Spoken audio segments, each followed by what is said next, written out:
Welcome, everybody, to another episode of Ideas Fulfilled by Printful x 𝘍𝘶𝘭𝘧𝘪. My name's Elizabete. I work in content marketing, and Dan has just arrived from his U.S. business trip. I wonder what it was like. It was awesome, actually, because I managed to go from sub-zero temperatures here to 25 degrees Celsius for all the European people. I don't know how much it is in US metrics, but yeah, go to 25 degrees Celsius near the beaches and just chilling there with palms and everything. Yeah, coming back was awful, to say the least. I'm not in pain at all. I'm fine. This is fine. It's been so busy lately. Like Christmas is in like 4 days, right? And I have not bought almost any gifts, which is so haven't even started, so. Great. Good job, us. Sorry, all family members ever. But so I've mentioned what I do. I do content marketing. What do you do? I'm essentially managing the customer success team at Printful, and we're the team that manages and helps business owners scale their businesses with Printful. Very impressive.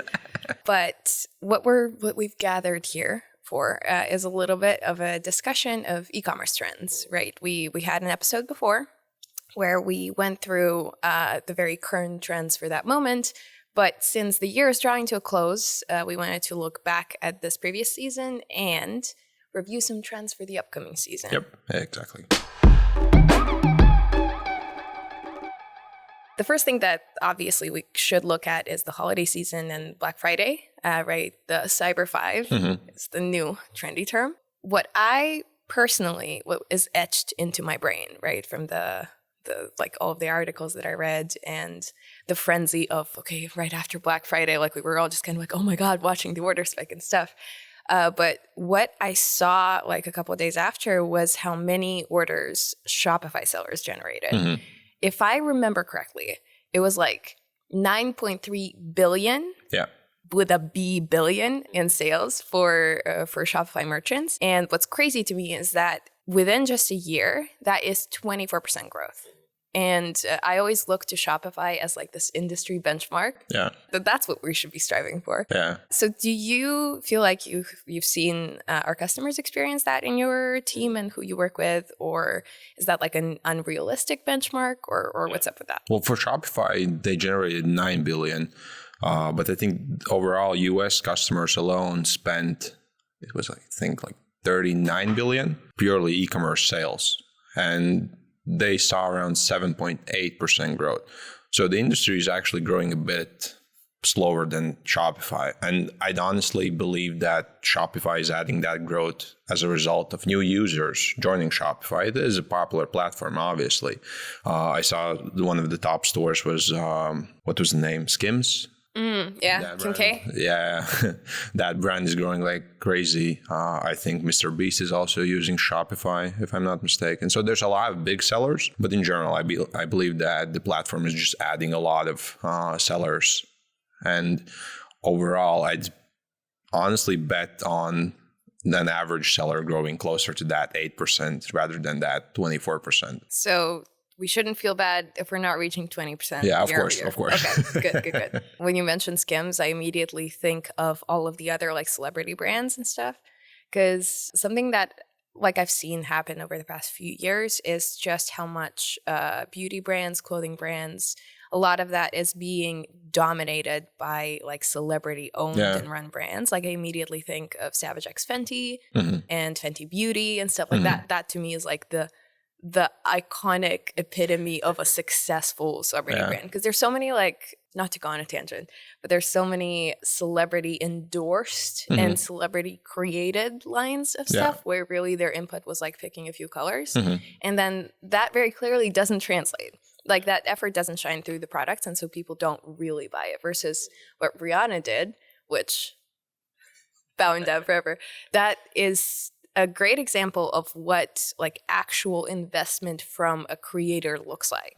A similar thing, honestly, is happening with Skims. Like I was very skeptical at first when that appeared, right? Because there were so many, there's controversy around the original name at the time. And Kim has a much more polarizing reputation, let's put it that way. But I've honestly been so impressed, right? Like with the new menswear line as well coming out this year. It's insane. I looked at it and I was like, I might get something for myself, you know? What I love about them is the fact that they're actually doing collaborations with other brands. And I feel like that's also a trend in the segment that we work with. I do see a lot of like, even you would sometimes think that they're competing brands, but not really, collaborating, making collections, making drops. And both brands obviously benefit from it. You get synergies from, in terms of like consumers that you target, more visibility, something has a chance to go live. And I honestly feel like the brands that are actually growing above that 7.8%, right? They actually are doing collaborations. They're doing influencer marketing. They're on all the social media channels, everything. And that is, it's tough. As you said, for those brands, I feel like the effort really does shine through when it actually comes to the end result. Yeah, and that's super important now. Like, especially you mentioned that Shopify's growth was very much primarily probably driven by new merchants. I would assume so, yeah. So the market is getting more and more saturated as the years go by. So if you're a new seller, if you've just created your store, what you then have to do is stand out, right? Looking for, like, that is a good reason to collaborate with other brands. It's also a good reason to look at what you're offering, look at your audience and be like, okay, there are 17 different other brands that look exactly like mine that is offering the exact same thing. What is special about me? Why should my audience care? And then that could be a very specific like product things, like maybe your brand is eco-friendly or your brand uses embroidery, or you specifically go for this premium brand of base products if you're using on-demand stuff. All of those things are product-based innovations. But there's also another avenue. Okay, like what is it about your brand that attracts people? What is it about the way that you communicate with your audience, how you position yourself, etc.? And I think collaborations honestly kind of taps into both a little bit. Yeah, I would say so, because it like both product innovations and just the brand building. But in general, about like what you mentioned, there is a lot of competition in the industry, so you have to stand out. And what we're actually seeing, or the biggest success, comes from brands that actually have a loyal audience already built. Those brands don't have to do as heavy discounts. We were actually reading a report from 𝗀𝘀𝘀, where they essentially said that an average like apparel seller only has discounts ranging up to like 9%, which honestly like blew my mind. Yeah, because you keep seeing like 50% discounts everywhere in every store. Exactly. Yeah. But I guess with apparel sellers, they kind of manage to build that, brand loyalty. And whenever like even I'm buying t-shirts, I usually go to the same brands that I've kind of, been going through for years.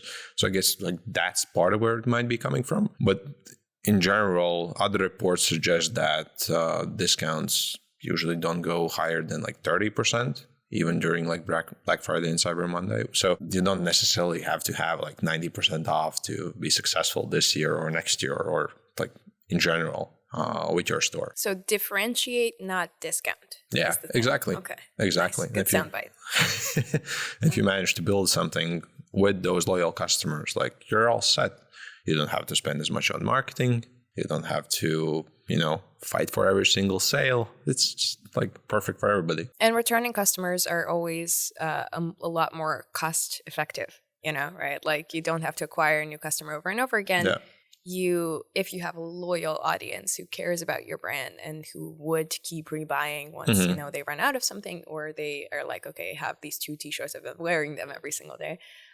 If it's somebody who cares about your brand, not just the quality of your product, that is going to make it so much more likely they're going to come back and buy again. Exactly. I think like last year, the average customer acquisition cost was like $29. And like given the customers that we work with, obviously on your first purchase, you probably sell a t-shirt, perhaps 2, perhaps a sweatshirt, but like that doesn't add up. That probably doesn't cover that acquisition cost, right? So you have to be in it for the long game of actually, having an email subscriber list that's always up to date. You have to drive that. You have to be active on social media. So it's everything, honestly. But spending $29, and if that's like your main strategy of driving business, it's Like I've seen those businesses like fall year over year in a lot of instances. And I also imagine that this is like more what's going on in my head. I don't have like raw data to back it up, but if you're buying a gift for somebody, especially around the holiday shopping season, you would also care about the fact that you've bought from this brand before. Of course. Or you like know that they're reputable and stuff. That is something that is not only useful in terms of like generally during sales, but especially during like busier shopping times. If you have a list of people you need to get a gift for, you're not going to be like, okay, so for this person, I probably want to get a funny t-shirt. Let me scour the internet and look for one. No, you're going to be like, okay, I know this brand and I think this would really suit this person, you know? And that connection is what is going to drive so many sales for people for holidays. Exactly, yeah. And the holiday season, okay, this is maybe a tangent, but I have felt like we have been in a holiday season for months now. I'm not sure if that's like super accurate to what it actually is, but I started seeing holiday specific marketing and people actually browsing for gifts and for like their holiday shopping in like October. And this might just be me, maybe I didn't notice it before, but it doesn't feel like this was the way before. And I also saw some stats that basically said like, oh, the holiday shopping season is going to last longer, like it's going to extend into like mid-January. And I'm just wondering why. Like I understand why people would want to buy earlier because like cost caution maybe, or they don't want to pay for express shipping, all of that. Yeah. But why longer? Like where's that coming from? Well, if you're a subscriber to a lot of brands, that like sales season started even in September with all the VIP early bird sales. But in general, I primarily think that starting earlier is something that the customers are driving. So they want to like cross all the items off the list because like this year, the consumer sentiment in general is a bit tricky right now. Yeah, everyone's very cautious. Exactly, yeah. The report from, was it Deloitte or I don't remember exactly, but it essentially said that 59% of customers in the US were planning to take on debt to actually purchase holiday gifts. Whoa. And they attribute that to rising inflation costs, cost of living, job security, and other things. But in general, yeah, they have a limited budget that they try to at least plan ahead. And that's why they start earlier. Where it goes into the other end, so kind of lasting longer, even in January or sometimes for the whole year, right? You have to do promotions all year long. But that's where the store owners, the brands themselves kind of push it because they're fighting for every single customer. Obviously, they also have, for brands that do everything in bulk, they have inventory that they want to sell. For brands that do on demand, they want to compete for the same customers that the bulk brands are going after. So you can probably get good deals for like 3-4 months and still have great sales. But so soon, like half of the year is going to be holiday shopping. Pretty much, yeah. But what's surprised me the most was that Black Friday is actually smaller in terms of sales than Cyber Monday. Because on Black Friday, right? Yeah, I they saw did that like and I was just like 10 billion, right? And on Cyber Monday, they did 12.5, which is like 25% higher. It's insane. Always blows my mind. But that kind of happens every single year. So I wonder why, because I know like I also am a part of that statistic. Like I know of Black Friday, but then I remember about the Black Friday discounts like towards the end of the weekend. And then I go like, I can still buy it tomorrow. Yeah. I don't think that's the mechanism for everybody necessarily, but like, do you know what the mechanism is? I feel like you're kind of scouting out for deals. And you kind of know that all the retailers are, trying to push everything like higher discounts later on because they want to capture first the customers that don't care about discounts. Then they want to catch customers that, have a bit more money to spend. And then in the end, you're kind of trying to push or squeeze money out of everybody there is. I mean, fair enough. And you can't blame them. There is one point at which you have to go like, okay, I'm going to start selling, let's say like Valentine's Day products, for example. You can start selling them on the 1st of February. Like, sure, there is a specific type of customer who's only going to start looking for that stuff like a week in advance. But realistically, A, you got to give time for campaigns to start working. B, there are different types of customers. There are some over the top people who are going to like prepare a Valentine's Day gift like 2 months in advance. And on top of that, like the only way to actually stick in a customer's mind, especially if it's a new customer, someone who hasn't bought from you before, continuous interaction. Be in front of their eyes, essentially. I usually see sales for a specific holiday usually start around like 45 days ahead. That's when, if you follow like Pinterest trends, people start searching for Valentine's gifts ideas in January, probably after going to the gym, because everybody goes to the gym in January. And then never again. Exactly. But in general, it usually starts around like 45 days, and irrespective of the holiday, be it like St. Patrick's Day, Christmas, hopefully not us. We still have to go shopping afterwards, but in general. But yeah, like these early promotions and these early sales, they give you the opportunity to like capture all of the customers, but also it gives you an opportunity to like make sure that everything is like ready before you launch it. Because like there's this idea of like, oh, you're just gonna, like move fast, like just launch things, whatever. But that can land you some kind of hot water sometimes, right? Like what if your system breaks down and then like your customers are disappointed because you didn't test anything beforehand? What if your designs are received in a way that you didn't intend for them to, but you just didn't like ask anybody but yourself, what do you think about this? If that happens, at that point, you're in a completely like different ballgame. You have to then manage a crisis. And step one of crisis management is avoid the crisis. Yeah. Don't do it. But if you're a brand that has been selling for a little while, in my personal opinion, you can never 100% like avoid it and safeguard yourself from like either controversy or system breakdowns or stuff. Like at some point, some parts of it, it's going to be out of your control. Let's say your store engine breaks down or something. There was this one email I saw where essentially a store engine that an online store was running their website on broke down, and there were technical issues and like customers couldn't get orders. The way that some brands would handle that would basically be like fix the problem first and then like pretend nothing happened. And that doesn't increase trust. In fact, that kind of approach erodes trust significantly. And if you are a brand, especially one that is like only a few people, if you are somebody who positions yourself as, me and my friend, we run this little store, these are our designs, and you build a community that way, you gotta handle all of your communication that way, including crisis communication, right? Have you seen any of your the customers you manage go through a crisis before, even like a small one? I think it was 3 years ago. There suddenly was snow in Texas. So the power grid thing? Yeah. Everything just fell apart. Everybody got crazy. Which makes sense if you're not prepared for snow. Of course.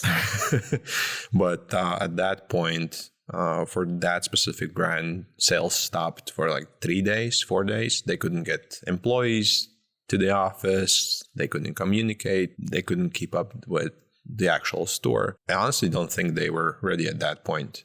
They didn't have a clear plan on how to communicate. They didn't have enough channels to actually communicate through. It was a store that was heavily relied on paid advertising. So for them, it was just, I would assume, just losing a lot of like new customers that they could have gotten, but didn't. And then there's this other one that happened this year. There was a huge storm in the state of Georgia. And for 2 weeks, they didn't have electricity. During those 2 weeks, probably lost like 50% of that month's sales. But like the important thing there is that you communicate about that. You let your customers know that, hey, everything's fine. Our team is fine. We'll, be back up and running. Just like give us time. And that kind of gives confidence to the customer. Because again, as we spoke before, there's a lot of competition, like the market is saturated, and consumers won't give you a lot of like second chances. So it is important to like let them know what's happening. And probably, steer towards over communication rather than like keeping things to yourself. And not being afraid to keep it human. That's the other part. Yeah, of course. This honestly happens with brands and creators. They will run merch and stuff like that. And then there is either something wrong with quality. I've seen that happen for people where their statement, even though all of their communication is super candid and they can be sometimes like crass in their humor, and they're very, very much themselves in either their like brand presence or their content or whatever. Suddenly, when it comes to managing a crisis, they turn to lawyer mode and they're like, we regret to inform our customer, like, and I understand the desire to do that because it feels like a more defensible position. It feels like nobody can poke holes in what you're saying and stuff. But in reality, if you want your audience to continue to trust you, you got to be super candid with them. Either if it's a controversy, I messed up, no excuses, I am sorry, this is how it works. If it's a system failure or something, so sorry, this is out of our control. Here's what you can expect. Here's what we're doing actively to improve this, and be proactive in communicating the details rather than there will be further communication in the next week.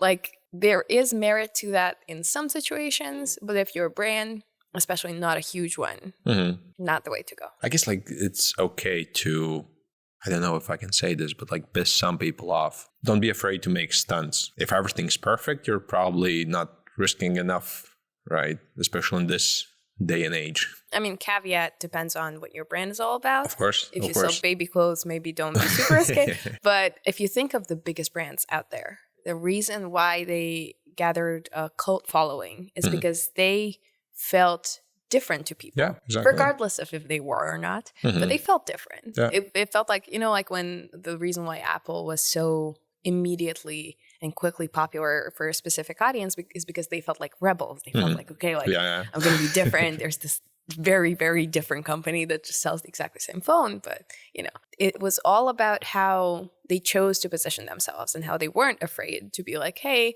we have different priorities than other brands. If your priorities align with ours, welcome. And it worked. So I wonder sometimes, especially when it comes to crisis communication, but also just communication around like holidays, around any like sales event.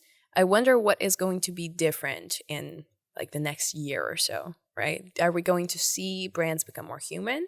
Honestly, like I saw recently some more headlines popping up about like live shopping and how that like unedited way of communicating and being like, hey, buy my products and stuff is becoming more popular. I think TikTok rolled out the feature, right? And I wonder, like, is that going to be what launches this unedited nature of content into like the mainstream, essentially?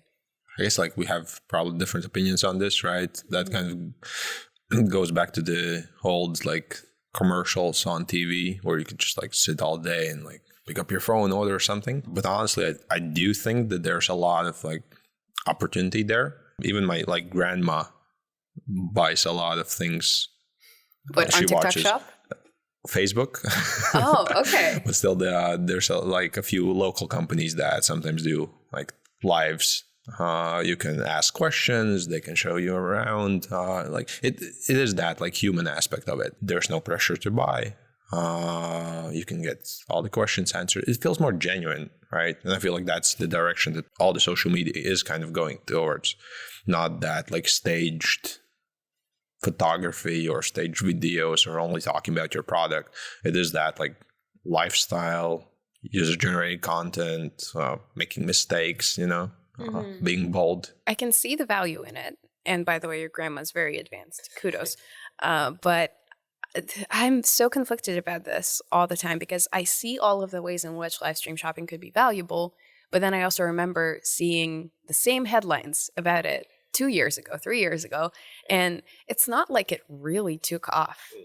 So I always wonder, is this it now? Is this when it's going to happen? I will choose to be skeptical for now, but I feel like it's something that could potentially work because live streaming in general has gained steam over time, and I feel like 5-6 years ago, anywhere outside of the gaming space, it would have been kind of inconceivable to be like, what? Twitch streamers are going to be hugely popular? Yeah.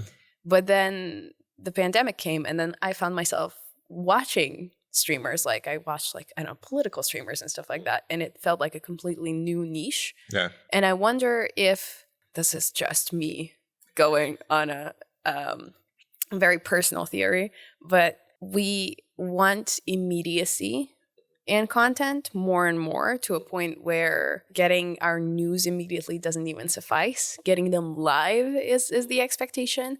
Like when I watch like music awards or something like that, or if like I'm at work and I know that something's going on, I will find the website that's going to give me live news like this and keep refreshing.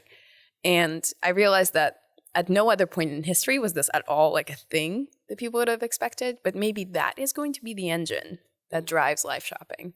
You know, like being able to not just see like the human side, but also it's so like touchable almost. Yeah, it's like exactly. right there. I don't really know about like that instantaneous aspect, but that like feeling of like, it's almost like you can touch it, or like if you're buying fragrances, almost like you can smell them.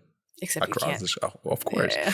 But it is that like feeling. You need to play with a lot more senses rather than just like relying on a touch screen where people just scroll through. You need to, sound, sight, and all of those. So yeah, I guess the question is going to be whether almost is going to be enough. Almost touchable, is it going to really get us there? We'll see.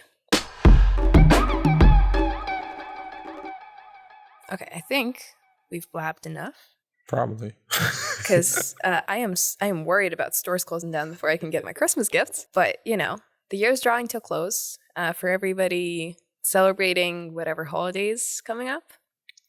Make sure to stay safe, stay happy, and share any of your insights with us. Like, we've talked a bunch, but we can't find everything. We can't cover everything.